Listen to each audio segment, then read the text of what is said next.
योस guys welcome to my mini blog र यो मेरो टिकटकको फर्स्ट मिनी ब्लग रहेको छ र आज म बनाउन जाँदैछु पुडिङ ब्रेड पुडिङ भनौँ। त्यसको लागि सबैभन्दा सुरुमा मैले ग्यास अन गरेर त्यसलाई लो फ्लेममा राखेँ। त्यसपछि चिनी क्यारामलाइज गर्न राख्दै क्यारामलाइज हुने क्रममा हामीले चिनी चलाइरहनुपर्छ, नत्र चिनीको पाक डढ्न सक्छ।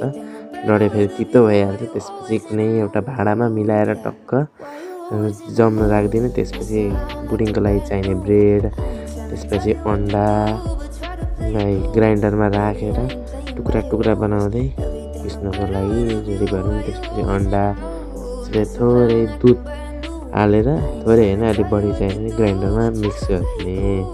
ग्राइन्डरमा ग्राइन्ड गरिसकेपछि यस्तो देखेको छु। त्यसपछि मैले बेकिङ सोडा र चिनी हाल्न बिर्सेको थिएँ। फेरि त्यसको लागि फेरि मैले चिनी हालिदिएँ। त्यसपछि मैले राम्रोसँग फिटेँ। त्यसपछि यो बाहिर सराउन्डिङमा यो चिनीको पाक जम्छ र त्यसपछि जमिसकेपछि अब हामीले चिया छन्नीमा टक्क त्यो अघि बनाएको ग्राइन्ड पेस्ट हालिदिने। त्यसपछि मोमोको भाँडा नेपाली भएपछि हुन्छै हुन्छ। त्यो भाँडामा ग्यास फेरि बसाल्ने। त्यसपछि त्यो भाँडामा पानी हालिदिने।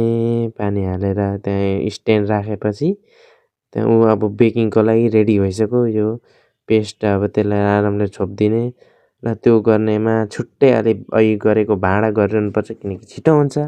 त्यसपछि भाँडा मोलिसक्दाखेरि यो तातिसकेको थियो र अब यसलाई चेक गर्ने तरिका चाहिँ यहाँ काँटा हालेर यहाँ केही टाँसेन भने यो रेडी भइसकेको हुन्छ। त्यसपछि यो हेरेँ मैले, त्यसपछि हेर्दाखेरि रेडी भइसकेको थियो। त्यसपछि मैले हालेँ र यहाँ तातो भयो।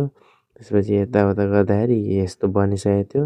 त्यसपछि मैले सबैलाई आफै पनि खाएँ, बाबाले पनि चाख्नुभयो, बुढीलाई चाहिँ खुब मिठो लागेछ र मैले पनि मजाले खाएँ। र आजलाई यति नै भन्दै यो सुरु ब्लगमा राम्रो नराम्रो के भयो, राम्रो लाग्योमा लाइक गरिदिनु होला। धन्यवाद।